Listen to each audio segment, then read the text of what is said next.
Welcome back, America. You know, it's a great pleasure to have Ambassador Mike Huckabee with us. Full disclosure, my stepson works with Mike, and Mr. Ambassador, he has nothing but praise for you. And I just want to say President Trump, Secretary Rubio, and you are a fantastic triumvirate in a very difficult part of the world where our dear friends, the Israelis, are under a massive propaganda assault in addition to terrorist assault. Mr. Ambassador, I've never really seen anything like this, where the Western countries are collapsing, in my view. They're buying into this propaganda. Of course, people are dying and they're hungry in Gaza. And one of the reasons, I believe, the United States and Israel wants to eliminate Hamas is so some peace and civility can be brought back to that area of the world. I'd like your thoughts about this and this whole idea of about a Palestinian state. The insanity that we're dealing with right now is that there are so many European nations, so many Americans who are angry at Israel for the suffering in Gaza. Mark, there is one reason that there is suffering in Gaza. It's the same reason that 1,200 people were massacred on October the 7th. It's the same reason that 250 people were taken hostage. 50 of them continue to be held hostage and tortured. And that's because of Hamas. They're a terror organization, and they've acted like it. And all of this time, Israel has done everything it can. They've made I don't know how many different offers in order to get the hostages out to end this. Hamas always walks away, always says no. And for some crazy reason, the Europeans and people around the world are blaming Israel for this. I can't get my arms around what the rationale is, but it doesn't make any sense.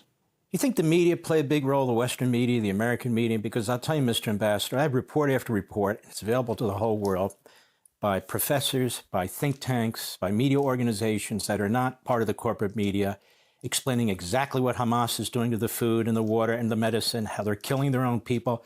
You know, they're killing their own people the way Stalin killed his own people, the way Mao killed his own people, the way Assad killed his own people. They kill their own people to hold on to power. And yet the New York Times runs with a phony photograph that goes all over the world that I'm sure drives anti-Semitism. The European media pick it up. What do you make of the media, the Western media? Do they have a suicide pact with these people? They're beyond corrupt. Mark, I've never seen anything like it. Look, the media's been bad for a long time, but they deserve our contempt. You mentioned that picture in the New York Times. This was a child who it's a pathetic picture. It's very sad. Videos that show Hamas literally killing and executing Palestinians in the Gaza Strip who are trying to feed themselves. There are pictures and videos of 18-wheelers backed up because the United Nations isn't moving the trucks quickly enough and so forth. There are thousands of pallets filled with water. They're just sitting there. And Israel takes all the blame. It's the only military on the face of the earth that's come under attack by an enemy and is feeding the enemy's people. We've never done that. No other country on the face of the earth has done that. And yet Israel is taking all the blame. How do they get away with this in the media and Hamas and so forth?